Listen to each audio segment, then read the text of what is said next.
Okay, we're going to be talking to Marie now. She's in Ireland, and she has had an experience that's all too common for boyfriends, girlfriends, married people, where one begins hearing voices, and the relationship starts turning dark.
Okay, we're going to be talking to Marie now. She's in Ireland, and she has had an experience that's all too common for boyfriends, girlfriends, married people, where one begins hearing voices, and the relationship starts turning dark and dangerous. And Marie wanted to tell her story so other people who aren't aware of what's happening have some awareness of what's going on. And I've heard similar stories all through my career where people actually ended up getting killed because they weren't aware of what was going on, and some of them escaped with their lives. So um, the voices don't like spouses, they don't like wives, they don't like husbands, they don't like kids, and they will do everything they can to destroy the relationship and whoever stays in that relationship, if the person isn't trying to get rid of the voices. Um, so Marie's going to start. She was on and off with her boyfriend for close to 4 years, and she wanted to tell her story so other people who are in the same circumstance, and there's a lot of you out there who are, realize what's going on. These voices are very dangerous. They don't like you. They don't like anybody. And the progress or the way this thing develops, it's very similar among uh, all people or spouses who have a mate or a girlfriend or a boyfriend who hear voices. So I'm going to let Marie go, and she'll start from the beginning of her relationship and work forward. So so go ahead, Marie, fire away. Hi there. I'm going to start off with a prayer first for protection. So I'm just going to say a Hail Mary. So I'll just, in the name of the Father, and the Son, and the Holy Spirit. Hail Mary, full of grace, the Lord is with thee. Blessed art thou amongst women, and blessed is the fruit of thy womb, Jesus. Holy Mary, Mother of God, pray for us sinners, now and at the hour of our death. Amen. In the name of the Father, the Son, and the Holy Spirit. So, my name is Marie, and I was in a relationship for almost off and on 3 years with someone that I strongly believe who had uh, a demonic possession. And I met him when I was about 17 and he was in his 20s. I think he was about 24. I know it was a big age gap. We met, he actually lived around the corner from me. So we met, I think we met like hanging out with like mutual friends and stuff. And I started to talk to him a lot because I thought he was really interesting. And I was very impressionable. Like he had a charisma and he had this sort of ability to kind of be like very magnetic and draw people in. Like he could just he could just really like get into your head, and sort of make you feel good or make like kind of charm people. And he was very funny and he was very quirky and intelligent. Well, I thought he was intelligent back then. But so when I started to we started going out and we moved in together. He was always playing like he always talked about the LSD. And the first sort of red flag was that he told me that he used to talk to an alien. and this alien told him all these secrets about like the universe and stuff. And this alien like told him how to make music and told him like all this and that. And he behaved like he was very like an enlightened person, like with this new agey kind of I'm enlightened sort of attitude. So like and I was like really, oh, so cool. I was like, oh, like so enamored. um but he started to like talk about things like I didn't really know about. He was talking about he always had this obsession with like pyramids and the all-seeing eye. And and he would always like put on these talks for about Manly P Hall and like Aleister Crowley. These people are actually like into like the demonic, but I didn't know that at the time. But it was he was talking a lot about that. And he was interested in things like that of that nature. And the first time I noticed that there was something really wrong was there was a morning that I woke up. We were fine for about a few months. We were grand. I woke up in the morning and the living room was just trashed. And he left without saying a word. Like he just got up one day and just started destroying the living room. I wasn't even there to see it. He just this the whole place was just totaled. My laptop was smashed, and I didn't really have much of an explanation. But I always noticed that then it was he was always like smoking pot as well. So Yeah. when he ran out of pot, he would just start going insane. So that was the first time he went and crazy. But then he slowly, How did he explain destroying your house like that? What did he tell you? I can't even remember what he told me. He justified it some way. I can't even remember. Like Uh, that's there were so many instances like this that asking for an explanation didn't even occur to me anymore, because I was just like, well, that's just the way he is. But So it was, you just accepted it. yeah, I think I felt so guilty. And if I left him, that he would do something bad or he would hurt himself or he would die. So I just accepted it, and I thought, oh well, he's not hitting me, so that's not So abuse. is that something he told you that if you left him he would hurt himself or He said if I left him, that I would burn in hell. And had this ability to like make me think whatever he believed. Like his will was just, or whatever it was, will was just my will. Like I had to like completely subscribe to everything that he believed in and everything that he liked. And I wasn't allowed to like anything of my own. It's like you have to be a version of me, or I we can't get along, sort of. So he So was trying to completely control you. he controlled me in every single aspect. Like he, but I would. There's been times where I would just catch him talking to no one. Like he'd be stomping around the house and he'd be punching walls and he was just talking to nobody. Like there was nobody there. Those He were was the just, voices that he was yeah, hearing. Those are the voices that schizophrenics hear, and that's pretty common. They have fights with them. They argue with them. They get angry with them. I've seen that when I was yeah, working at the state hospital. I've seen it at the prison. They just walk around carrying conversation with the voices. yeah. He would always like mutter things and say things and be like, "What?" He would turn around and just go, "What?"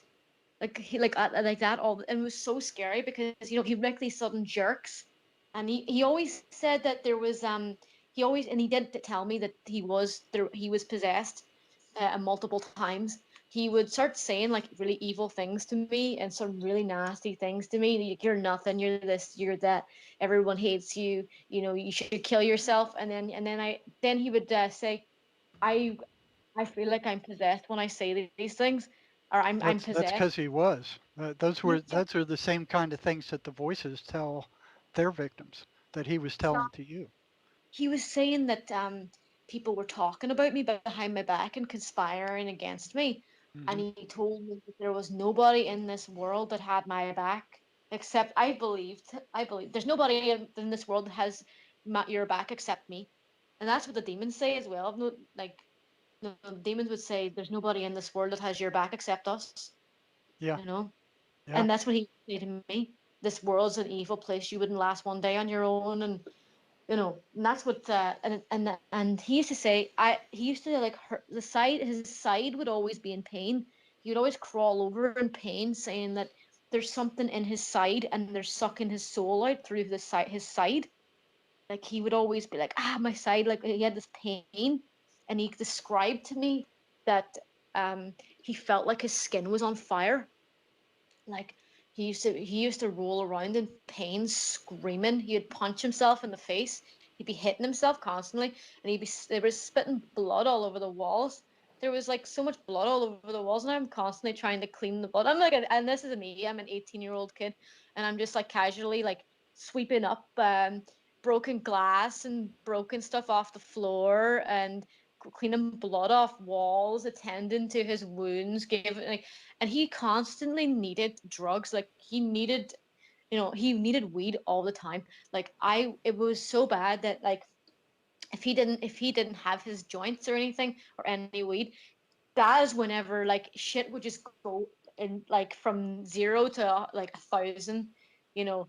So I had to like get up in the morning before he woke up and make a couple of joints for him. So as soon as he woke up in the morning, he'd have a joint, and then he would be calm for the day. Um, but it stopped working after a while. Like the weed just stopped working on him, and then he would spend all his money on weed, and he'd spend all my money on weed too. And I couldn't really eat anything, and I actually resorted a couple of times to like shoplifting because I had no money or anything. And like he so bad. It's so bad. What was I gonna say? I lost my train of thought here. It's so Well, the weed was probably the only thing that was holding him down, for a while, and until they well, yeah, gained more strength and control. yeah. For a And while, it did, but after there was a time whenever the weed stopped working, and I was going into my like dad's medical cupboard and like getting his codeine pills, and like I'm like, here, take that. Like, and I was like kind of trying to like sedate this person and I didn't know what I was doing. I did not know what I was doing, and I was just trying to stop him from having these episodes because he says, he said that no psychiatrist would ever believe him what's going on, and nobody understands, and it's a spiritual thing that he's going through. And he always talked about if I was in the if this was like South America, I would be a shaman. That's what he said. I was like, a ah. very poor one. A very clear one, but he was like, I have an extra sense of things. Like I can see into the universe, whatever. And he always said that, like, it was a spiritual thing, and if he went into a mental hospital, that nobody would actually believe him about these demons, and nobody would understand what he was going through. And he's probably right, Well, yeah, he and I was right. Psychiatry would have drugged him up with these toxic drugs, and he would have been a had a chemical lobotomy and walking around like a zombie. Uh, Probably would have calmed him down, but it wouldn't have got rid of the voices. And he's yeah, right. Psychiatry wouldn't have listened to anything he had to say. They would have just said, "You're mentally ill. Here, take these drugs and shut up." I think that's why he was like exploring all these different kind of drugs and stuff, because he thought that like like recreational drugs and stuff like LSD and stuff. He had a really good response with like MDMA. He liked MDMA a lot, Oh, that's interesting. but MDMA is actually like, apparently it's good for like PTSD or something like, but he really liked that as well. But What was his response to that stuff he said that he felt like he had a suit of armor on. when he That's what he took said. that? And And he took did he calm down? Did the voices stop after he took that? Well, he had a fantastic night whenever he took the MDMA. He didn't have any episodes or anything. There was no aggression. There was no Well, when he came down from it, then it got worse. But he took the MDMA and he said he felt really, really good. Like he actually was able to go out and socialize and like be normal, and Huh. just so, like, and I've witnessed him on it, so I know that he definitely calmed down then, because I think it was because like he was feeling it had those good chemicals, so Uh-huh. it wasn't able to the demon was not able to like feed off negative energy, because he didn't have any negative energy at that time.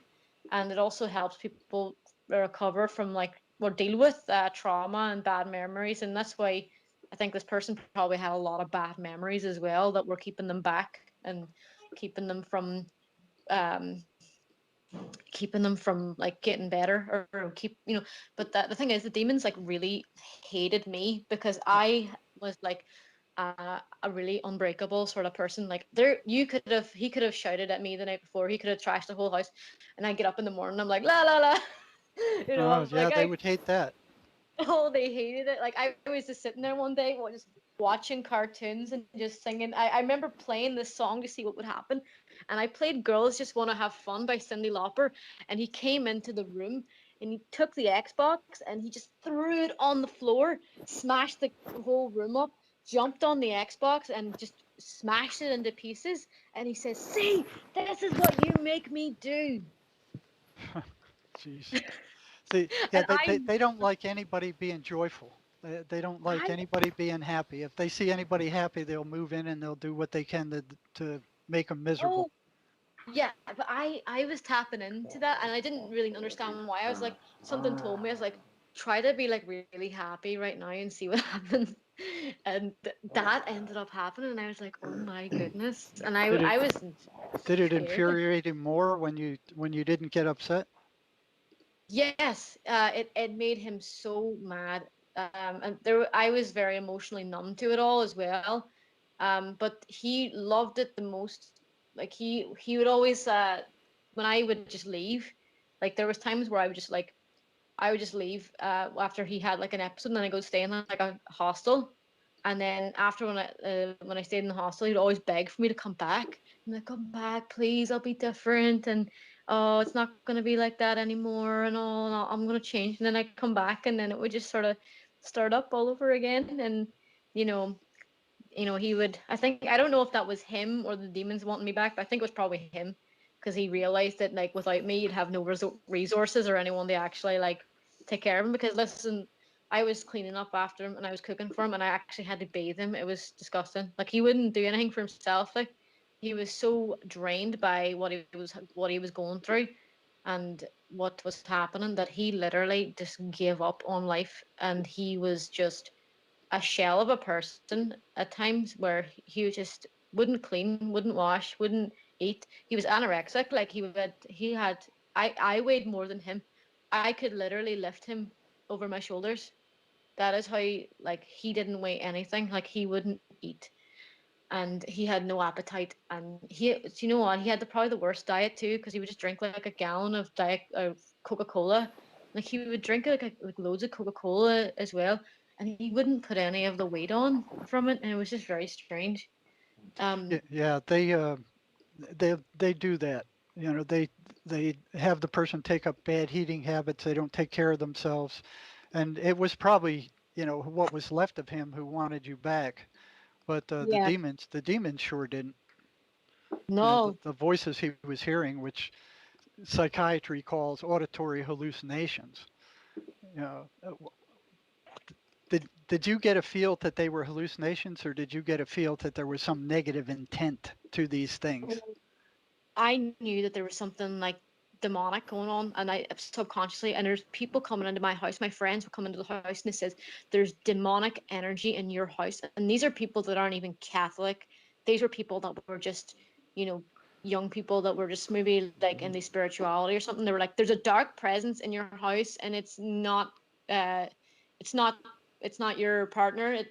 Like they knew he was messed up, but they said that there is a demonic energy, and they said that it was in like they were like, I can't even, they couldn't even go into my living room. Like it was a part of my living room that nobody would go into, and everyone was afraid of, and they were just like freaked. People would just run up the stairs like and come up to my room, and they wouldn't go. They would just run past the living room was in the front of the house. They would just run up as fast as they could, and it was very interesting because I'm like, if this was like schizophrenia, if this was just in his head, why was I started to hear things then? This is when it gets interesting. Okay, so why was I having these spiritual sort of, well, let's say spiritual, like abnormal experiences? Like my dreams were weird, and I started to hear things too, but not in my head, like out on the outside. So you'd hear them outside of your head? Yeah, I would Yeah, hear things outside of my head, and I would yeah, have dreams of this yeah. man, and I actually saw someone standing And over me twice. was it a shadow person? It wasn't a shadow person. It was actually this man that I had a dream about, and he was in that living room where everyone told me not to go, and everyone told me it was bad. He was sitting down playing a game of chess, and he said he invited me to come down and sit and play chess with him, and I sat down and played chess with him, and he checkmated me, and he says, um, "I want your friend Jack. I'll tell you about Jack in a minute, but." Then I saw him after this night where my ex he started to really attack me like really badly, Okay, hold and on a second. I want to make sure this is clear. So you dreamed about this bald-headed guy yeah, who was mhm, before you actually saw him in your room. yeah, So I yeah, know that the voices cause nightmares. They don't want anybody to get any sleep, and it weakens them, and they can't fight back when they don't have any sleep. And, I you had know, for you to actually see this guy that you dreamt about, because I yeah, know they put nightmares in people's heads, but yeah. this is the first time I've heard, okay, you dreamt about him and then you actually saw him. So he was When I was playing chess, and you sat down and you were playing with him. That didn't scare you, just to see this guy. Did he so I didn't materialize, or was he just sitting there when you came into the room? so I was laying in my bed, and I wasn't laying in the bed. I was actually laying in the sofa, and this was during a night where sorry, um, um, this was a night whenever he really exploded on me, and he started putting me down and just being really crazy, like really, and I like was like I had enough, and I took a handful of pills in my hand, and I wasn't I had it was just me just trying to like just try to like go on please stop, like, and I just said I took them, I pretended to put them in my mouth, and I ran out the door, and so and this is me just trying to like say this is what you're making me do. I had no plans on actually like killing myself, but I was just trying to tell you like tell him this is how I feel. So he thought that I took all these pills. And he really exploded on me, and he started putting me down and just being really crazy, like really exploded. There was this in my Playing with him, that didn't scare you, just to see this guy. Did he so I didn't. materialize, or was he just sitting there when you came into the room? So I was laying in my bed, and I wasn't laying in the bed. I was actually laying in the sofa, and this was during a night where sorry, um, um, This was a night whenever he really exploded on me, and he started putting me down and just being really crazy, like really. And I like was like I had enough, and I took a handful of pills in my hand, and I wasn't I had this was just me just trying to like just try to like go on please stop like, and I just said I took them, I pretended to put them in my mouth, and I ran out the door. And so he and this was me just trying to like say this is what you're making me do. I had no plans on actually like killing myself, but I was just trying to tell you like tell him this is how I feel. So he thought that I took all these pills, and I just ran out and I ran away for a while, and I just sat in a park talking to trees, just being like, I didn't really know what to do. I had nobody around. I had no one there. I was just like, oh, hey, tree. So did it bother him at all that you took those pills? Did he try to come look Yeah. for you? Yeah, he did. Well, he didn't actually come looking for me. He told the neighbor, and the neighbor was in the house, and they were gonna go look for me or something. But I came back later, and I think I just sat and just cried. Then he came back, and then there was the neighbor in the room, and the neighbor was just standing there, and they were chatting, and they were like, "Oh, are you okay? No, we have to call the ambulance." And I'm like, "I'm grand." I literally spat them out. Like I didn't even take them, and he was like, "Please don't do that again. I was so worried about you, and I thought you were gonna." Like he just acted like he was all concerned and stuff, but I really don't think that I don't really know if he was concerned or not. But then but I had reached my limits at that time, and then that night I started to like laying on the sofa, and he was hugging me and trying to make me feel better. Maybe part of him realized that's what he was actually, how bad he actually was. Or I don't know. Maybe Is he was that like, I is don't. that is that about when you saw the bald-headed guy playing Yeah, this chess? is no, the bald headed guy was in the dream playing chess with me, but then I saw so he was playing chess with me in my dream, invited me to come sit down, but then we were lying on the sofa and at night, and I looked, and he was standing over me while I was like laying down. So I woke up from my sleep. Um to make it even more strange, I didn't even see, I was in such a bad emotional state that I just didn't even care that I saw him. You know, I wasn't even like, who's that standing there? I was just like, I don't What care anymore. what was he doing? And He was and just did your boyfriend see him also? he was asleep. Okay. He was just casually standing there. I don't even know what he wanted or what he was doing. He was just kind of just standing in the house, just kind of like looking at me and then looking around. And Did, then did it surprise you that he was the same? about you, and I thought you were gonna like he just acted like he was all concerned and stuff, but I really don't think that I don't really know if he was concerned or not. But then but I had reached my limits at that time, and then that night I started to like laying on the sofa, and he was hugging me and trying to make me feel better. Maybe part of him realized that's what he was actually, how bad he actually was. Or I don't know. Maybe Is he was that like, I is don't. that is that about when you saw the bald-headed guy playing Yeah, this chess? is he was no one there. I was just like, oh, hey, tree. So did it bother him at all that you took those pills? Did he try to come look Yeah. for you? Yeah, he did. Well, he didn't actually come looking for me. He told the neighbor, and the neighbor was in the house, and they were gonna go look for me or something. But I came back later, and I think I just sat and just cried. Then he came back, and then there was the neighbor in the room, and the neighbor was just standing there, and they were chatting, and they were like, "Oh, are you okay? No, we have to call the ambulance." And I'm like, "I'm grand." I literally spat them out. Like I didn't even take them, and he was like, "Please don't do that again. I was so worried about you, and I thought you were gonna." Like he just acted like he was all concerned and stuff, but I really don't think that I don't really know if he was concerned or not. But then but I had reached my limits at that time, and then that night I started to like laying on the sofa, and he was hugging me and trying to make me feel better. Maybe part of him realized that's what he was actually, how bad he actually was. Or I don't know. Maybe Is he was that like, I is don't. that is that about when you saw the bald-headed guy playing Yeah, this chess? is no, the bald headed guy was in the dream playing chess with me, but then I saw so he was playing chess with me in my dream, invited me to come sit down, but then we were lying on the sofa and at night, and I looked, and he was standing over me while I was like laying down. So I woke up from my sleep. Um to make it even more strange, I didn't even see, I was in such a bad emotional state that I just didn't even care that I saw him. you know. I wasn't even like, who's that standing there? I was just like, I don't What, care anymore. what was he doing? He And was just and standing. did your boyfriend see him also? He was asleep.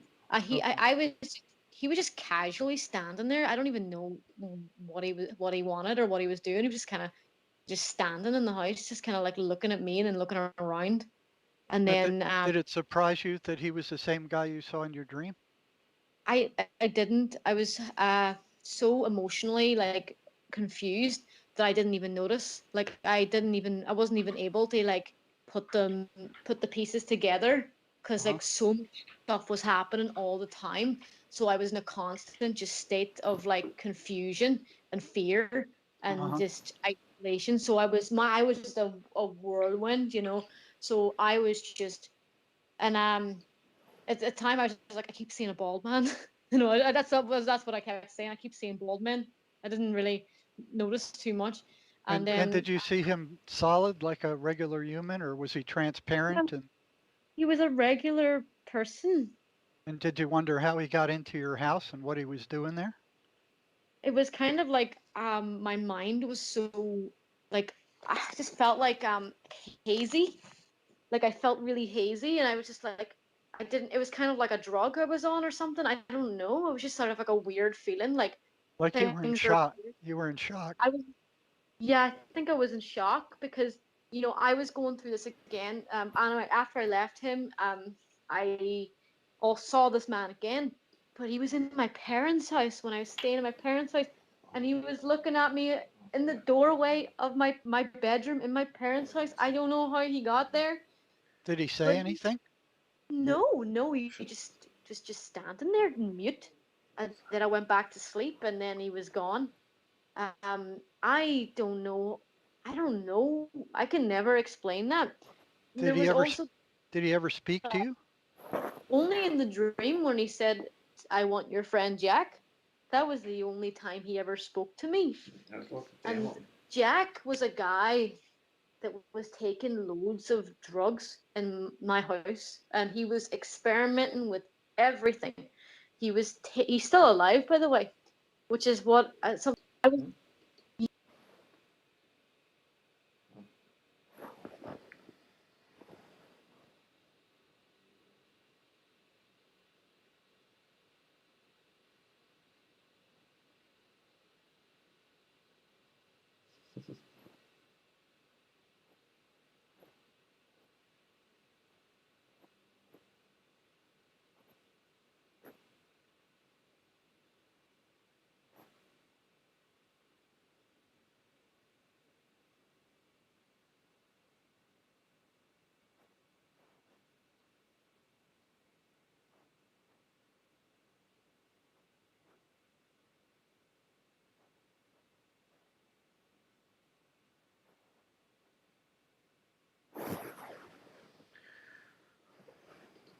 Yeah, I think I was in shock because I was going through this again. Anyway, after I left him, I all saw this man again, but he was in my parents' house when I was staying in my parents' house, and he was looking at me in the anyway after. Yeah, I think I was in shock because I was going through this again. Anyway, after I left him, I all saw this man again, but he was in my parents' house when I was staying in my parents' house, and he was looking at me in the doorway of my bedroom in my parents' house. I don't know how he got there, Did he but say anything?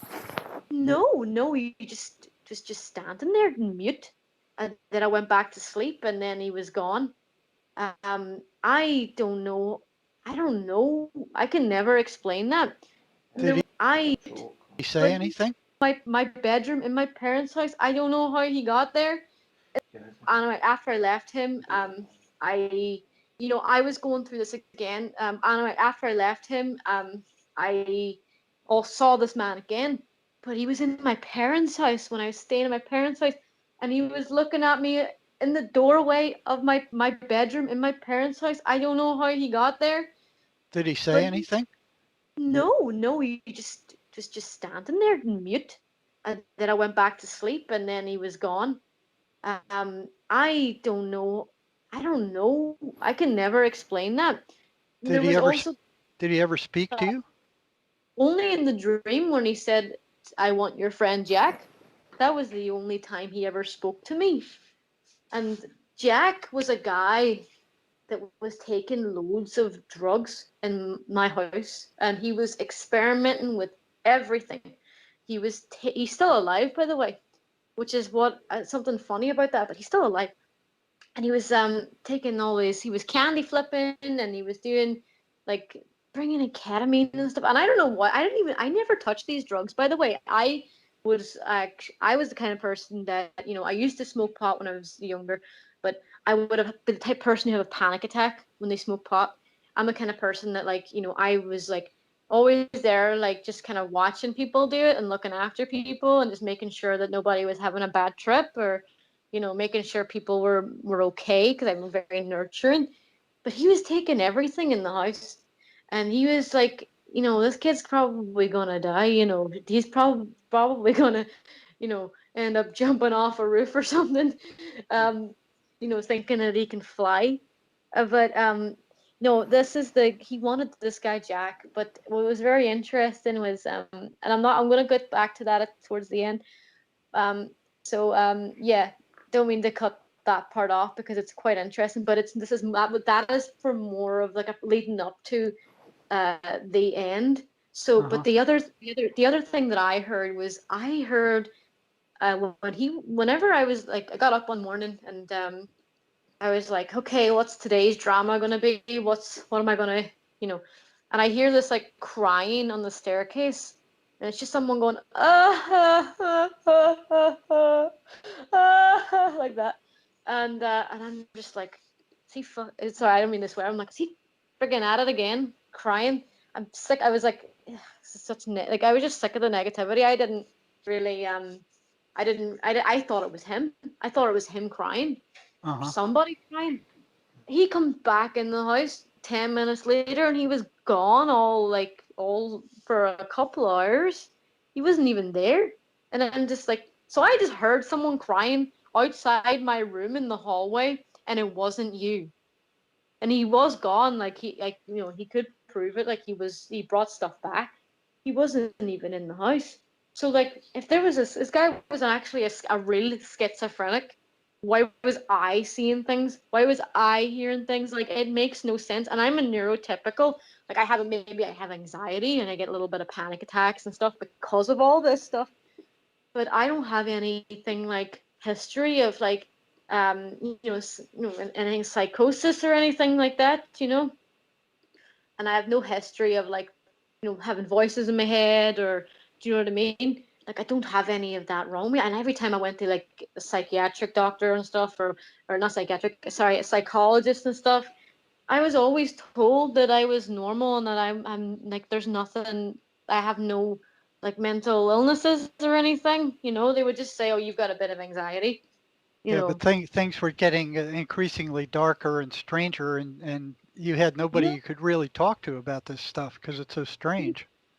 It was so strange because, like, the only way I could like describe it was like an abuse of the soul. It was like my soul was being abused, Yes. and there was there was no way. Like, I was trying to like get to a women's shelter, and I was like talking to them what's going on, but like nobody would ever have understood. This is the first time what I'm going through has actually been understood by anyone. Like, I don't know how to, like, apart from like other Catholics, they're like, yeah, that's so normal, like demonic possession, there are and diabolical influences, that's totally normal, like they're not normal, but like that's totally common, like that happens. And they're just like, yeah, blasé about it. There's like priests that are just like, yeah, they'll see someone like levitating, and then they'll just like put the guy's head down and just be like, okay, and they'll just continue like trying to give him the exorcism, and they're just like super blasé about it, and they're like, it's not shocking to them.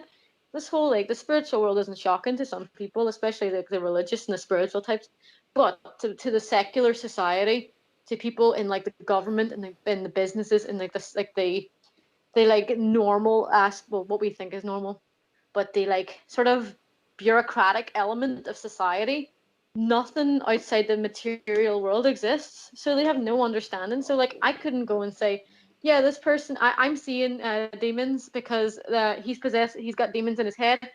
can you help me? They would just laugh at me, you know. Yeah, yeah, they blow you off. It's like not real. I know what that's like. I went through it for years where I was seeing all this stuff working at the state hospital and the prison, and there was nobody I could talk to about it because nobody would believe it. Nobody would believe it exactly, and then you're stuck thinking like, oh, Yeah, what if I get locked up? no, you can't. Like I couldn't talk to anybody about it. And, especially it was happening. I couldn't go to my boss and go, "Hey, the voices just threatened me," or the voices did this, or it made my office crackle. I mean, there was nobody I could talk to except people who were hearing the voices and understood it. The people, yeah, and the people that hear it are the ones that are telling you what's going on. Like there's been times where he's actually asked me for an exorcism. I'm like, I am literally not a priest. Like, but I didn't really believe because I didn't believe in God back then as much. I'm really into the faith now, but I had no faith back then. I was like trying to explore all this like new agey kind of things and trying to find like answers and enlightenment because I was really dumb. And and I didn't know what my truth is, and so I didn't know any of that, and I was just like, well, there was time where he was like begging me for an exorcism, and I was just going like, into like his side where it hurt really bad. And he said it was hurting him. And then I started going Hail Mary, full of grace, and started doing Hail Marys and loads of Hail Marys. And this was when he felt like he was being like attacked. And this was, but then when I did all the Hail Marys, it just stopped. And then he Yeah, was fine the day. He was like, with the Hail Marys, like he just stopped. Um, and then they but I think that after that, like when they got even worse then, and there was a time where like I gave him a pair of rosary beads, for protection or whatever, and I was, guys had the Catholic roots, so I'm always going to go back and forth, trying to find out ways. So I gave him a pair of rosary beads, and he wore them around his neck for a while. And there was a time where he got like so angry and he goes, "These things are demonic." And he ripped the rosary off and he threw it out the window. yeah, that Like, doesn't surprise me at all. he, I wouldn't think he could keep those on for very long.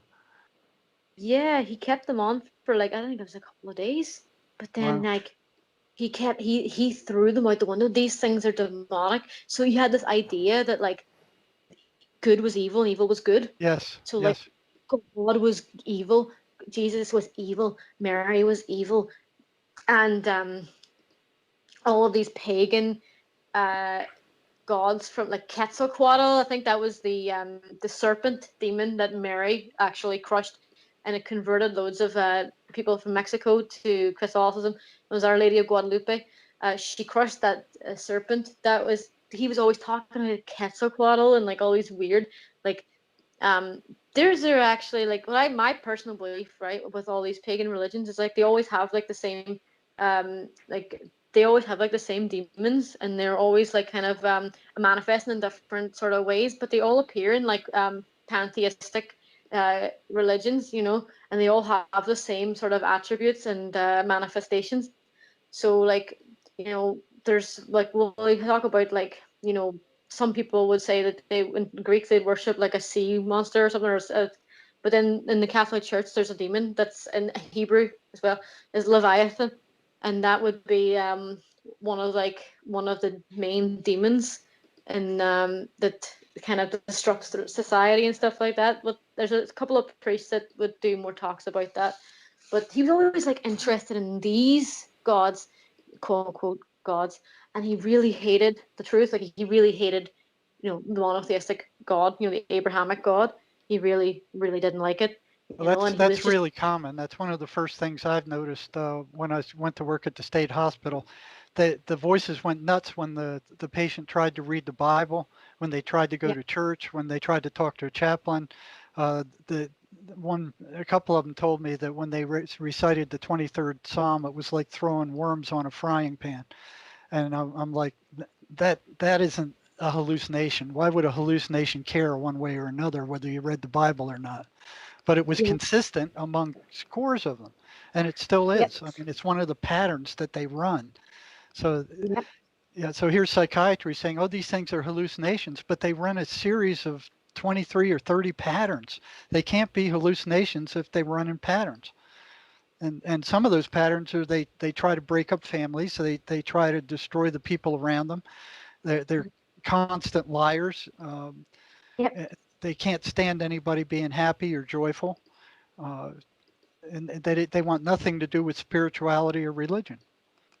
Yep. These people seek to these demons. They are just they seek to ruin souls, and they want to drag you down to hell with them, Yes, because there was one priest that did say they want to drag the possessed person to hell so that that person can be under them, so they have control over their soul in hell. This is what Father Ripperger talks about, that Father Chad Ripperger. And he's at a fantastic source for, like, curing. He exercises people all the time. Like, he is like a complete exorcism expert. Like, he's fantastic, and he's so blasé about it. Like, he wouldn't be like afraid. And I think that a lot of people have this kind of like a fear, and it is, I know it's understandable that you can be to be afraid, but like the see is whenever you trust in God and you know that God's in control, you're the fear that they can't really control you anymore because you have to command them. That's the thing, they can be commanded. And if you're feeling like these voices are in control, they're taking all that power away from you to actually be able to command them and get rid of them. But they said that one of the best ways, and I was oppressed by this demonic uh, force for years after, even when I got away, I didn't have any good luck after that. Like, I was still getting, like, I had the worst luck. Things were just looking down. My pets would die. I would have like I wouldn't have any good relationships or friendships. People would turn on me. Like, there was just like lots of just random bad stuff happening to me in my life after that. Like, I had nothing good happening, and it was just constant. And it's like I would go to the psychologist and I'd say, "What's wrong with me?" And I'd be afraid. And I think that common. That's one of the first things I've noticed when went to work at the state hospital. The voices went nuts when the patient tried to read the Bible, when they tried to go yeah, to church, when they tried to talk to a chaplain. A couple of them told me that when they recited the 23rd Psalm, it was like throwing worms on a frying pan. And I'm like, that isn't a hallucination. Why would a hallucination care one way or another whether you read the Bible or not? But it was yeah, consistent among scores of them, and it still yeah, is. I mean, it's one of the patterns that they run. So yeah, yeah, so here's psychiatry saying, oh, these things are hallucinations, but they run a series of 23 or 30 patterns. They can't be hallucinations if they run in patterns.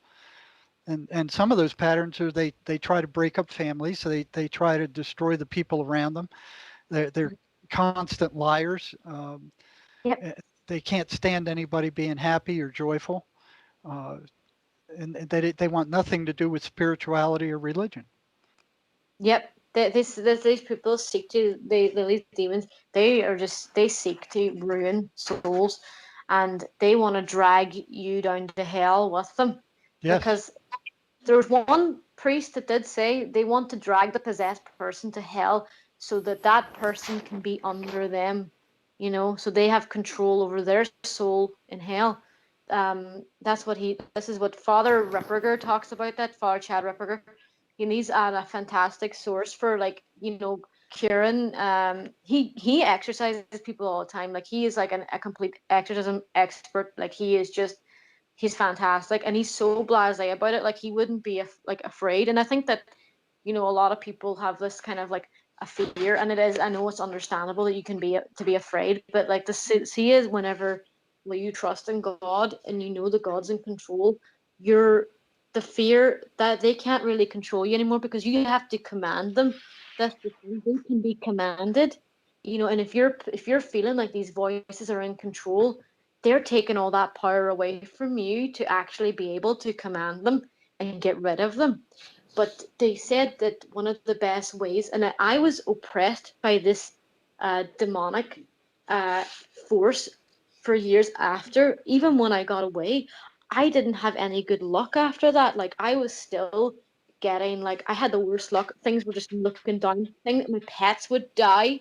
I would have like I wouldn't have any good relationships or friendships. People would turn on me. Like there was just like lots of just random bad stuff happening to me in my life after that. Like I had nothing good happening, and it was just constant. And it's like I would go to the psychologist and I say, "What's in hell?" That's what he. This is what Father Ripperger talks about. That Father Chad Ripperger. He needs a fantastic source. And they want nothing to do with spirituality or religion. Yep. These people seek to these demons. They are just they seek to ruin souls, and they want to drag you down to hell with them, Yes. because there was one priest that did say they want to drag the possessed person to hell so that that person can be under them, so they have control over their soul in hell. That's what he. This is what Father Ripperger talks about. That Father Chad Ripperger. He needs a fantastic source for like curing. He exercises people all the time. Like he is like a complete exorcism expert. Like he is just he's fantastic and he's so blasé about it. Like he wouldn't be like afraid. And I think that a lot of people have this kind of like a fear, and it is, I know it's understandable that you can be to be afraid, but like the see is whenever you trust in God and you know that God's in control, you're the fear that they can't really control you anymore because you have to command them. That's the thing, they can be commanded. And if you're feeling like these voices are in control, they're taking all that power away from you to actually be able to command them and get rid of them. But they said that one of the best ways, and I was oppressed by this demonic uh, force for years after, even when I got away, I didn't have any after that. Like I was still getting like I had the worst luck. Things were just looking down. Things my pets would die. I would have like I wouldn't have any good relationships or friendships. People would turn on me. Like there was just like lots of just random bad stuff happening to me in my life after that. Like I had nothing good. But they said that one of the complete exorcism expert, like he is just he's fantastic and he's so blasé about it. Like he wouldn't be like afraid. And I think that a lot of people have this kind of like a fear, and it is, I know it's understandable that you can be to be afraid, but like the see is whenever you trust in God and you know that God's in control, you're the fear that they can't really control you anymore because you have to command them. That's the thing, they can be commanded. And if you're feeling like these voices are in control, they're taking all that power away from you to actually be able to command them and get rid of them. But they said that one of the best ways, and I was oppressed by this demonic uh, force for years after, even when I got away, I didn't have any good luck after that. Like I was still getting like I had the worst luck. Things were just looking down. Things my pets would die. I would have like I wouldn't have any good relationships or friendships. People would turn on me. Like there was just like lots of just random bad stuff happening to me in my life after that. Like I had nothing good happening, and it was just constant. And it's like I would go to the psychologist and I say, "What's wrong with me?" And I tell them what happened. Like this isn't your this isn't anything to do with you. This is they would say you're just a person. You're a person that had this really unfortunate stream of bad luck. They would, and usually they try to tell people like, oh, what is, maybe they try to like inform people about what, is going on in their own mind or their own head or whatever. But But they they kept didn't saying understand at all. they didn't understand. They just thought it was a complete coincidence that I had like no luck all the time and terrible Mhm. things just kept happening to me. And like they were like, you're a completely normal person, but this terrible things keep happening to you. It's like, yeah, And not like your fault. It's just these things are just randomly happening when you know better. yeah, but I didn't know how to explain it. And by the way, I think I'm cursed. And I did say I have a curse. I'm cursed. And I would just say like, don't think like that. You're not cursed. You just had some bad luck. I'm like, isn't that what a curse is? Like, that is kind of what a curse is, just not having good luck all the time. And I didn't. I had no luck, and until I was at my lowest point, I had a parrot die, and I'm really into birds and stuff, you see. And I had a best friend that was my wee parrot, and he passed away and he died in my arms, and it was Oh terrible. wow. And I had a couple of pets die. I had two parrots die, and I I was like suicidal at that point. I'm like, I was my only little friend. Everybody like I had another boyfriend after that, and he was not well, he was abusive, but it was nowhere near as bad as that. He was just a bit of a douchebag. So we broke up, and like I was trying to live in like trying to find another place to live, and then the roommate that I was living with was trying to like take advantage of my situation and got really obsessed with me, and he started to try to like mess with me and stuff. So I had to leave it again. But he actually ended up like I think he killed my parrot. I don't know if it was Oh deliberate wow. or not. So this followed you around for years It after this. he followed me around until I was like 25, and then there Oh, was one day where it just stopped, and that was whenever I felt the love of God, and that was when I was laying in my bed and I was so depressed. I was depressed. I'm not a depressive person. I don't get like depression. I get panic attacks maybe, or but I don't lay in my bed and get depressed and want to die. Oh, that has never happened to me. So I had this for 6 months of me. I cried every day. I missed the wee bird because I just love that wee bird so much. And he was just my best friend, and he used to talk and all, and he used to cuddle up to me, and I was just like I just loved him. And I was like, I just felt like I had nothing more to live for, and I cried every day for like 6 months, and then there was just one day I just lay down in my bed and I was listening to a song, and it was actually a holy song, and I was just like I can feel God's love, and I started to cry. I started to feel like all this energy, like this electricity, like in a good way, like all throughout my body, and I felt like charged by, and it was just this unbelievable love that I felt, and I just knew that it was God's love, and huh. then I decided I'm going to follow that. When I decided to follow that, my whole life I had no bad luck ever again. There you My life go. I had, not even only that, I was given a gift, a charismatic gift from the Holy Spirit. So every time I go into a chapel, I will cry uncontrollably. See if I'm in the presence of the Eucharist, and that's why, because I can sense my soul knows when it's in the presence of the Eucharist, which is Jesus is in the communion, and I know, and I don't have to see that I don't have to see it to know that it's there. The tears just fall down, and I will be crying. I can't even make it through mass without crying. um but that I was truly healed by God, and that's why I'm so faithful now to God, and I'm trying to tell people this is actually the antidote for the demonic is Jesus, because that he is the one that commands these things. He is the one that can save us from it, but the demons don't want us to know that. So, but Well, that's true, and everything you're saying is right on. yeah, It's almost like you came up from the dark side and went, okay, here's the dark side. I've been there. I don't like that. There's got to be something better. If yeah, I can interject here for a moment, guys. Go for it. We're yeah, we're approaching the 45-minute mark, and we thought we'd go for about an hour. I just wanted to tell you that, so you might want to try wrapping it up now.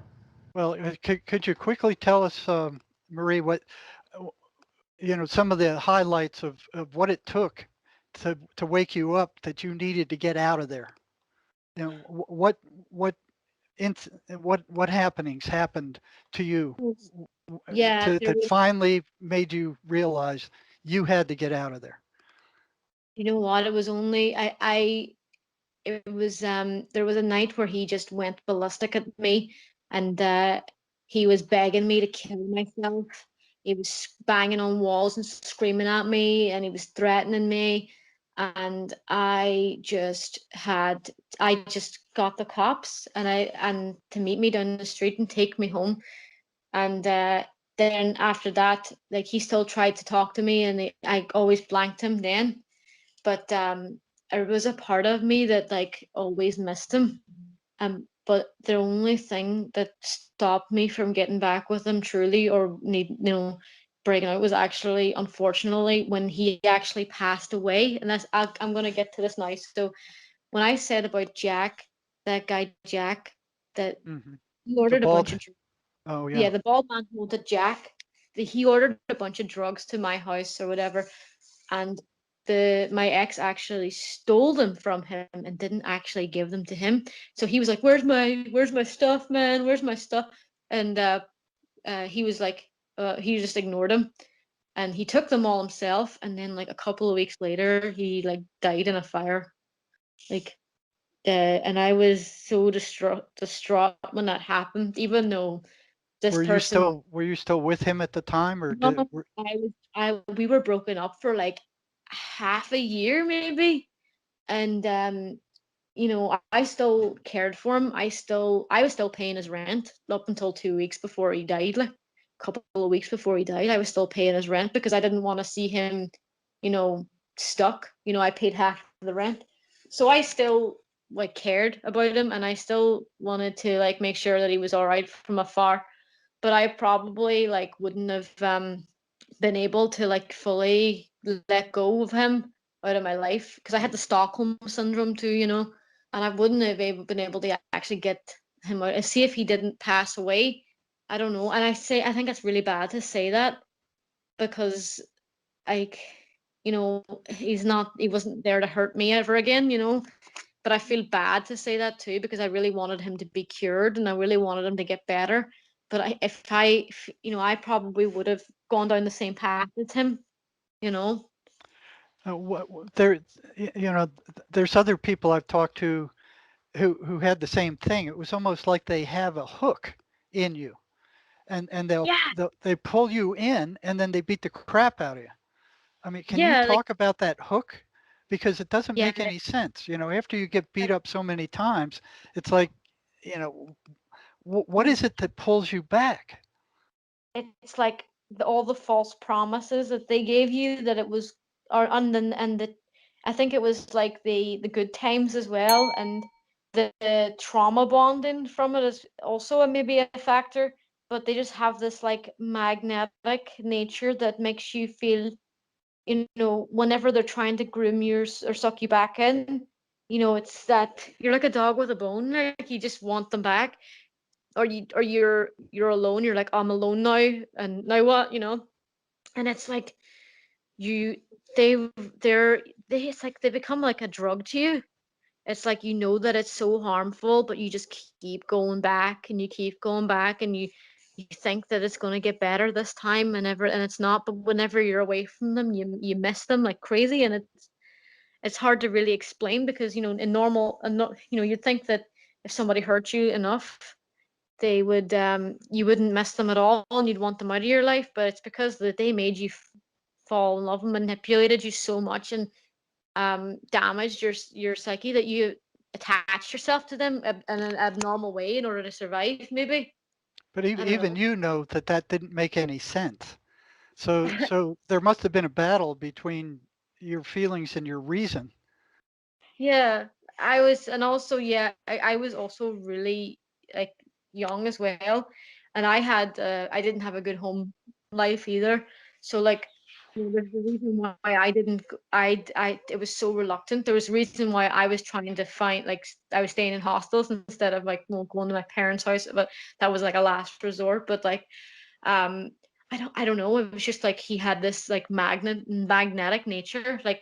But the thing is, this person pushed every single friend that they've ever had out of their life before they died. So like they would come up with all these lies about other people. Like they would just lie about someone and tell them that this person tried to kill me, or this person's been conspiring against me and I hate them now. And then he would block them on everything and tell them to get out of his life. So he like deliberately isolated every single person. Like he died alone. He died without any friends. Like he made sure that like he had nobody. He had nobody because he pushed everyone out so much, and people were trying to like, well, try and knock on his door, try to like be like, hey, you speak to me and all, and then he wouldn't answer to them. Yeah, that's common. The voices want to drive everybody away, so they just have the victim to all to themselves. Yeah, So and that's what happened. So We'll did he know. ever hurt you? Did he ever physically hurt you?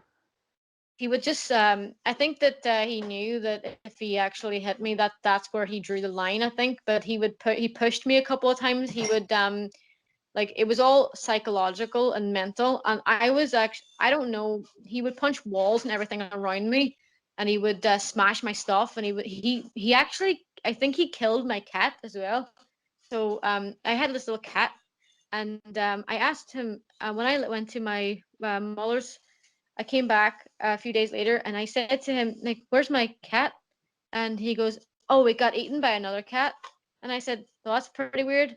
And then I asked him again. He's like, what really happened to my cat?" And he goes, "Oh, it must have run away." I was like, "You went from saying that the cat got eaten and torn apart by another cat to saying that it must have run away. Like, it two different things. You know what I mean?" So I was Uh-huh. like, assumed that something happened to that cat, because I never saw that. It was a kitten too, and I never saw that kitten again. You know. Um, so he was always damaging my stuff for things that I loved. But I think that there was an element where if he actually hit, well, I have three brothers, so if he like hit me physically, it would be able to show a mark, and then he would get beat up, or something would happen, or he thought the only thing that you could do that was abuse was hitting someone. That was his idea of what abuse was. Like, everything else was totally legal, And when you heard him talking and arguing with somebody that wasn't there, how did you react? Did you ever talk to him about that or ask him? Because he was arguing with the voices. Did you ever suspect that he was arguing with entities, or did you just think he was I thought he crazy? was Or I thought he was talking to his memories. Like, I thought he was having like because he said, "Oh, I have PTSD," and I thought, "Oh, you have." I thought you had like I thought he was just talking like to his memories or something. But I did. you He had was no just idea he talking. was talking to other entities? I just got a note from Sherry. She says 5 minutes left. What would you like to say to people? And there's a lot of them that are in we're in your same shoes. What would be your final message to these people? I'm going to say this: live a holy life and pray, and just try to follow the Ten Commandments as best as you can. And I know that sounds like some people, that sounds a bit nuts or whatever, or quack, but this is a subject matter that we're dealing with. You have to limit negativity out of your life. You have to stop. You have to change your behavior too. Like, in order to get rid of these influences, you gotta actually like be a good person. And if you have examine your conscience. I know that people are like this are happening to them. It's not their fault, but at the same time, you have to like raise your level of morality to an abnormal amount to actually be liberated from these diabolical and influences. And that is like it's hard to do, but it's like you just have to stay strong. And if someone if a person is possessed, um if a person is possessed, they have to want to change. They have to want to make their life better. And if they don't want to do that, there's nothing you can do for them. A person has to want to be liberated from their voices and demons. In order for it to actually work, they have to change they have to become, they would have to become more, well, I would say, in my opinion, religious. But they would have to commit to raising their morality, but that can't happen if they don't want to do that, you see. So that's Hmm. why you gotta save yourself, you know. And what would you advise about, you know, they're being hooked by these people, where like you were hooked and you kept going back? What would you advise them to do to break free of the abuse? I would say that you'd have to ghost them. If that's how bad it is, you you need to just block this person out of every aspect of your life. I would say, for me personally, I would probably pray the rosary, or I would go to get my house blessed or something. But you have to find that strength from within to commit to having a better life, because you can't you have to break that tie. But the thing is, it's not going to go away just like that. You're not going to be like automatically like, I'm free of this person. You have to reprogram your mind after all of this abuse. It's, you have to surround yourself with people that understand, that people that care, and people that are there to support you. And So you so have in to, short, you got to save yourself. Yeah. yeah, It's like you unless, need to get out of the sinking boat because there's nothing you can do to change the gaping hole in the side. It's sinking. yeah, and see if that person, like, there's people that are possessed that are hearing voices that want to change, and there's people that want to go and get liberated, and they, people would go to confession or get baptized, and they would start praying, and they would sin less, and they would do more, grow in virtue, and they would get liberated without even needing an exorcism. They would get liberated that way by just living a good life and a holy life. Like that, it's very common. But people, you can't decide for somebody else if they want to be free of what's happened to them or not. you know you have to, make that call, yourself, like, Yeah, you have to make that. you can't make them do it. You can't make them do it, and it's unfortunate, but like, at the end of the day, like, your safety and your, like, salvation and your life is so short. There is no point living to for other people too much. Don't try to live for other people to the point where, like, your soul is being destroyed. That's not going to do anybody any good. Do you want two people getting dragged down, or just one person? I would just rather the person, if you have the free will of your own life, you don't have free will over anybody else's life. You can pray for them, or you know you know whatever you want, but there's not much you can do. Yeah, you that's know like a pilot in a burning fighter plane. You have to hit that ejection seat or you're going to go down with the plane. Yeah, you can't do anything for them. Like, unfortunately, it's like, I had to learn the hard way. I can't do anything for this person, and I tried my best to make them live. I tried to, like, nurture them and sustain their life. They ended up dying anyway, and it sounds bad, but they ended up dying anyway. And then I got hurt as well, and I'm traumatized also. So it's like a double whammy. It's like, I'm also the person. I never got what I wanted in the end. I never got to save them, and I also have to live with the flashbacks now, and the constant reminders of it, and the Well, guilt. I think you're doing a lot of good for a lot of people who are in that same boat, who are going to be listening to this. Um, and Feeling like, Sherry's warning us that we're out of time here. okay, Sherry, okay. you still recording or are you done? No, I'm still recording, but we're very close to the 1 hour mark, so we need to end this recording real soon. But Marie, thank You want you to so say something? much. Yeah, thank you so much for telling us your story. I like your recommendations at the end. It is true that we are responsible for ourselves, and we can't save anybody. They have to have the will to save themselves. We can try to point them in the right direction, but if they don't want to go that path, that's really up to them. It's their life. So anyway, we're going to end this recording now, but please stay on the line, and then we'll get back to you in just a second. Jerry, you have any final words? Um, yeah, just I think what Maria is telling you is get off the sinking ship while you can. There's hundreds, if not thousands, of people who do the same thing, and I don't know what it is where these kind of really abusive people who are hearing voices get their hooks into decent people, and I've heard story after story after story of prisoners who completely destroyed their girlfriends, and I don't know why these girls like these bad boys, but they get attracted to them, and then the voices just destroy the girl, completely destroy it, and they know the man knows that it's happening, and may feel a little bit of guilt about it, but not much, Yeah, and if you don't bail out, they're going to take you down with them. The voices hate you, they hate the victim, they hate the human race, they hate yeah, kids, and they want to isolate the victim from everybody that could possibly help them. And if you stand in their way, they're going to crush you. Okay, we're going to end this recording now, but stay on the line, Marie. Oh, of course.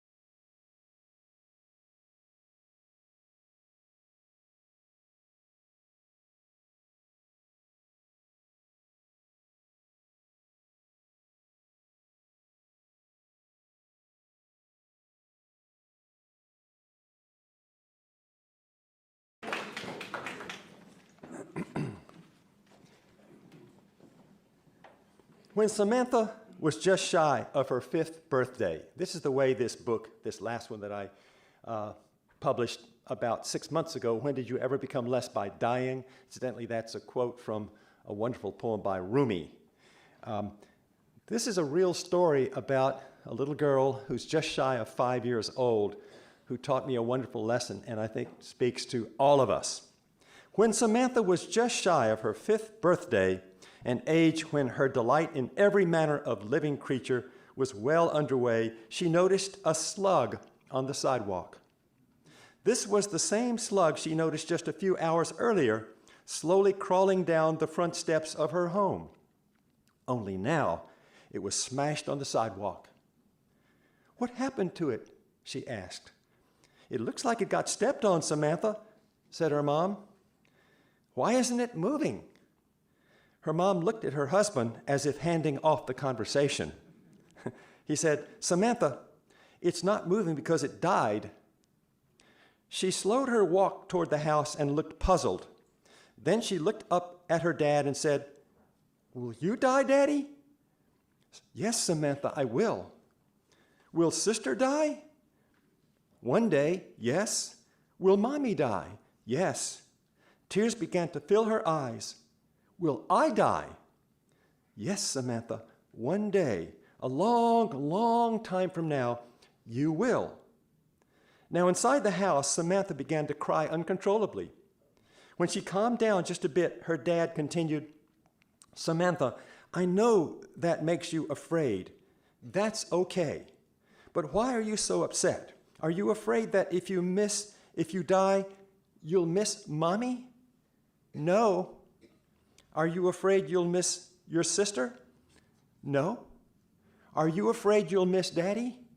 "No." She looked up at her dad, eyes swimming with tears, and said, "I'll miss myself."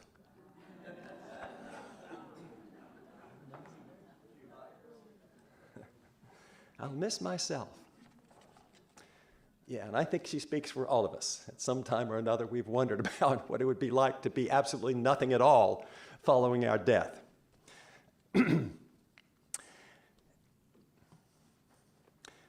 This talk, the first part of the talk, is why we should take demonic possession seriously. I'll read for about 20 to 25 minutes. We'll open up for discussion, and then we'll get to the second half of the program, which will deal with poltergeists. I place many of my articles, my academic type articles, on academia.edu, so anyone can read them. One of them, "The Growing Evidence for Demonic Possession, What Should Psychiatry's Response Be?" stands out. It has had more views, over 12,000, in 4 years than all the other 40-something put together. Clearly, there's an immense interest in the subject. But do demons really exist? And do they target their victims? In a moment, I'll describe for you some of the physical displays that the demonically possessed are capable of. All are vouched for by credible witnesses. All suggest something decidedly superhuman. Conventional materialist theories cannot account for them. Before looking at these feats, though, let me clarify what I mean and don't mean by demonic spirits. I don't mean anything like devils with tails and pitchforks who fell from heaven with Lucifer and have been cursed by God to an eternal life in some cosmic ghetto. That's not what I mean. I mean intelligent beings, insensible to us, with a will of their own, who oppress us and, in advanced cases, possess our bodies outright. Most of them, and possibly all of them, once lived on earth. Also, let me remove a possible confusion.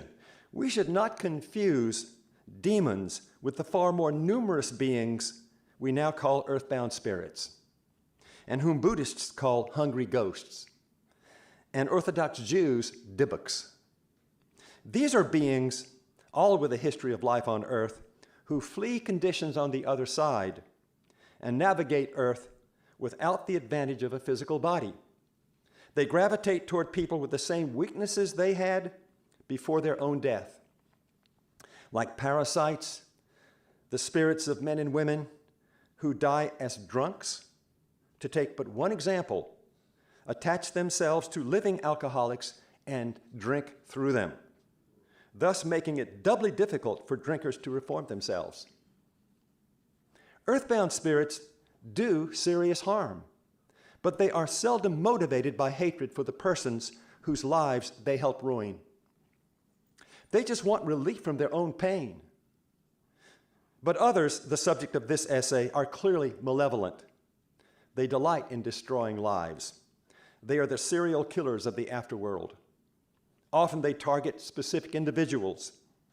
They especially delight in bringing about a suicide. Many schizophrenics who hear voices in their heads urging them to destroy themselves will tell you, if you permit them to speak, if you really listen to them, that these voices are alien. They don't come from within, as most psychiatrists think and usually tell them. These voices are the ones we should reserve the word demonic for. So what is the evidence for these dark entities? There are many indicators. Francis McNutt, a leading Catholic figure in the spiritual healing ministry, has seen them all. Quote, a woman may start to speak in a husky voice like a man, or a mild-mannered person may begin speaking in a snide, insulting tone of voice. Often the voice uses the plural we, and on rare occasions speaks a foreign language unknown to the victim. McNutt continues, perhaps the most common external indication of demonization comes when the person's facial expression changes. It is as if you are no longer looking at the same person you started talking to. The old saying, the eyes are the windows of the soul, becomes especially meaningful. It is as if the evil spirit is peering out at you. The eyes become filled with hate, mockery, pride, or whatever the nature of the evil spirit was. Now that the spirit has surfaced, you're no longer directly in touch with the person you have been praying for. End quote. This kind of evidence leaves no doubt in experienced exorcists or healers that they are dealing with an alien spirit. Skeptics, of course, are not convinced. They are likely to scoff at all talk of spirits, especially demons. They require evidence that leaves little doubt. There is evidence aplenty. Here are 4 examples. A recent case in Gary, Indiana, 5 years ago, featured a boy who, quote, walked backward up a wall and onto the ceiling of a hospital room when his grandmother took his hand and started to pray for him. A horrified registered nurse who was in the room at the time told the Indianapolis Star there was no way he could have done that naturally. An earlier case from China was witnessed by a room full of persons, including 2 Taoist monks, one of whom had been called in to exorcise the demon. The other monk recorded what everyone saw. With unutterable horror, we saw that the man's body began to swell visibly. On and on the dreadful process continued until he became a grotesque balloon of a man. Then, as the exorcist concentrated and commanded the demons to leave the victim, streams of malodorous excreta and effluvia flowed onto the ground in incredible profusion. This process, accompanied by an appalling stench, continued for an hour until the man finally resumed normal size. The anthropologist Felicitas Goodman did field work on a case of possession in a Yucatan village of Mayan peasants in 1985. According to Goodman's report, she tore unripe, bitter bananas from the trees and ate them skins and all, and pulled hot chili peppers from the bushes and stuffed them whole into her mouth. She had enormous strength. She would uproot banana trees 9 feet tall or more, or pick up large chunks of limestone, the building material of the area, and set them into the middle of the street. But the true horror of possession is the suffering and degradation of its victims. In a famous 1975-76 German case, a pious young Catholic, Anneliese Michel, seethed with heat, particularly her head. To relieve herself, Goodman reports, she rolled in the coal dust in the basement, filled an old iron kettle with icy water, and jumped into that, or stuck her head into the commode in the bathroom. She tore her clothes off and ran around in the house naked. She stuffed flies and spiders into her mouth and chewed on coal or on her urine-soaked panties, end quote. What do we do with all this evidence of apparent spirit oppression? In particular, can it be squared with the materialist worldview of Western psychiatry? Is demonic possession always to be placed within quotation marks, or can we leave them